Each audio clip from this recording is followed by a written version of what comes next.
pretty. OKC, obviously, with a 1-0 lead. 108-90 is your final. Chet Holmgren with 24 points, 12 rebounds, 3 blocks. SGA with 18. LeBron finishes with 27 and 6. Once again, best player on the team.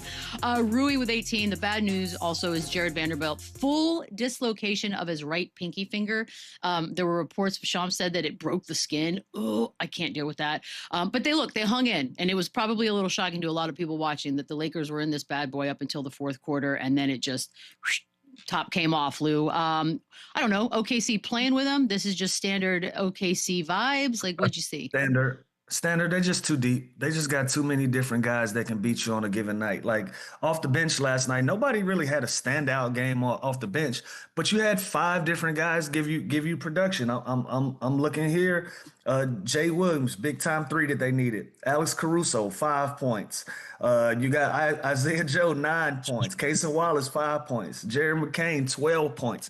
Like when you got 5 or 6 different guys that's just chipping in and giving you something off the bench, it's hard to beat a team like that. It's hard to beat a team that's going to outscore you 34-15 off the bench. They got 10 guys that can beat you. I think a stat last night, I think they played a total of 12 guys in a playoff game last night. They played a total of 12 guys. That's stupid. Yeah, it's insane. I haven't heard of something like that. And 10 out of the 12 guys give you something, right? Like they're not just out there. These not just garbage minutes. 10 of these guys gave you production. It's hard to beat a team like that. It's hard to take away options when you have so many options. So they're going to create a lot of different issues for the Los Angeles Lakers if they don't change up their game plan and their scout to be able to take something away.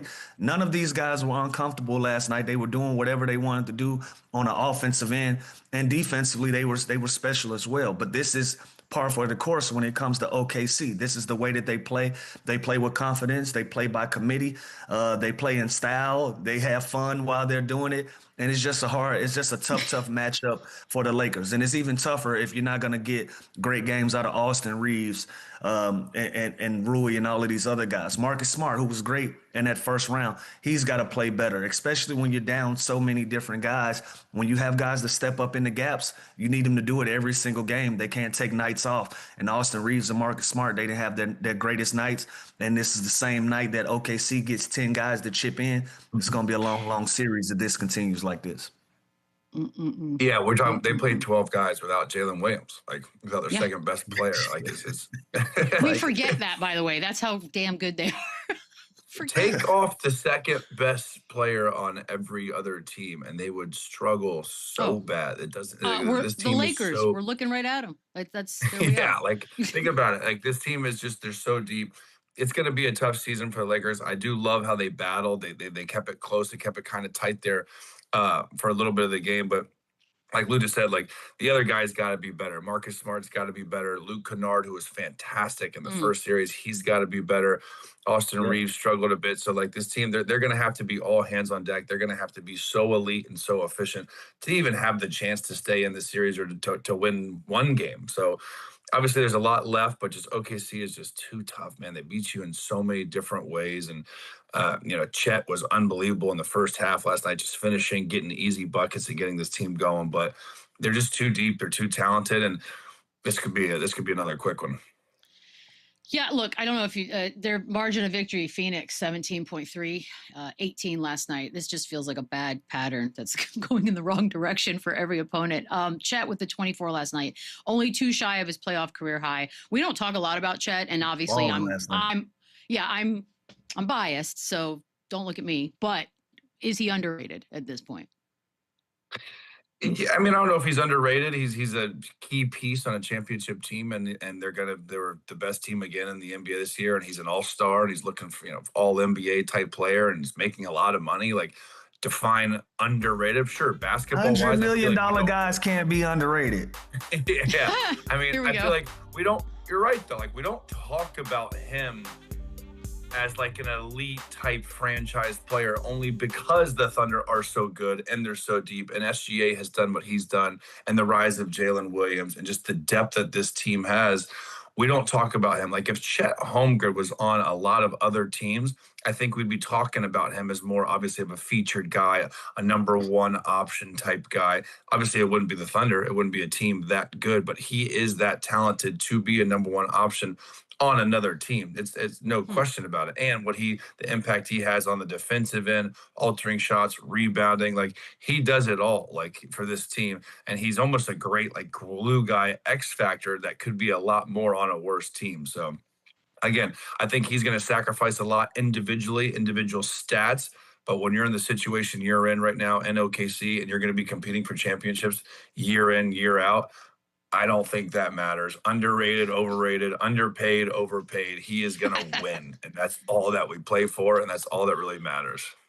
Yeah, like who cares about the attention? And I'm pretty sure it's probably not Chet, right? Like he's a No. quiet guy. I don't hear much about his personality. I don't hear much about him in general, except when he's busting somebody ass on a basketball court.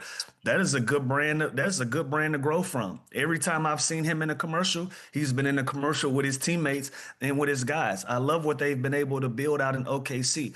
As big of a star that Shea is, you still consider him one of the guys. And I think the same thing goes for Chet.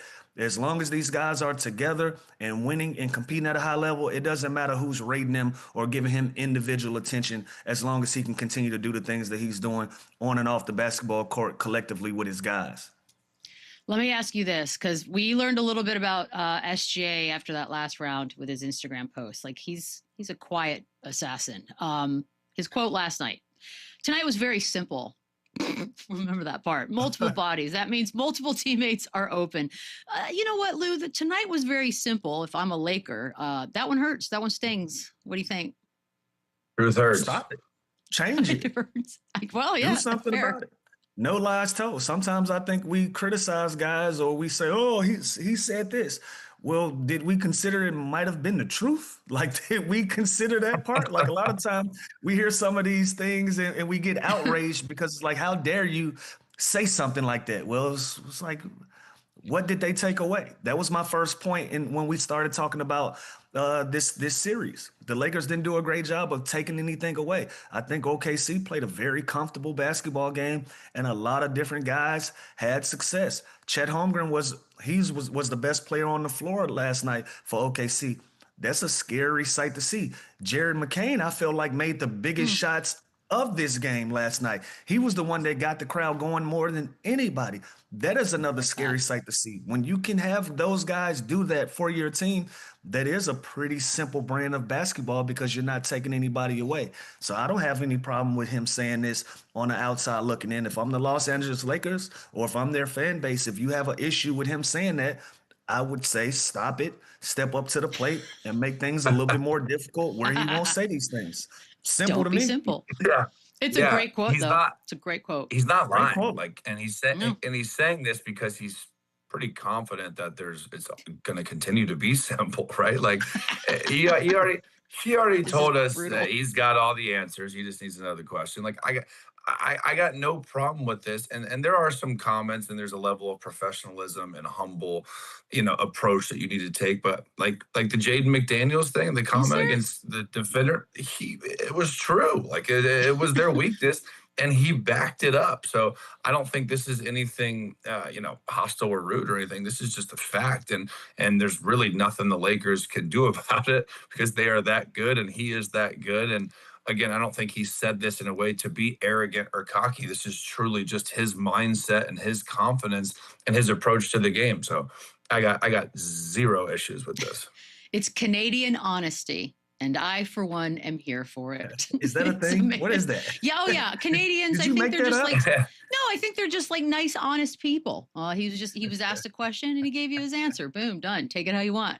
By the way, Chandler, the recipe for the Lakers having even a sliver of a shot cannot be that LeBron James at 41 years old has to be the best player on the floor every night. Like, where was the help? Why was he the best guy there?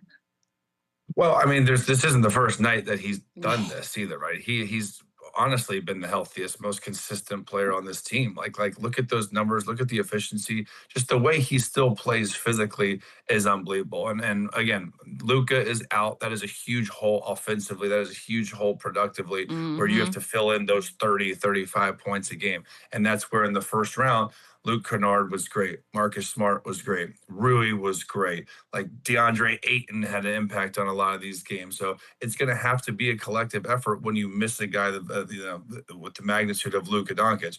On the flip side, too, Austin Reeves, 3 for 16, 8 points in 35 minutes.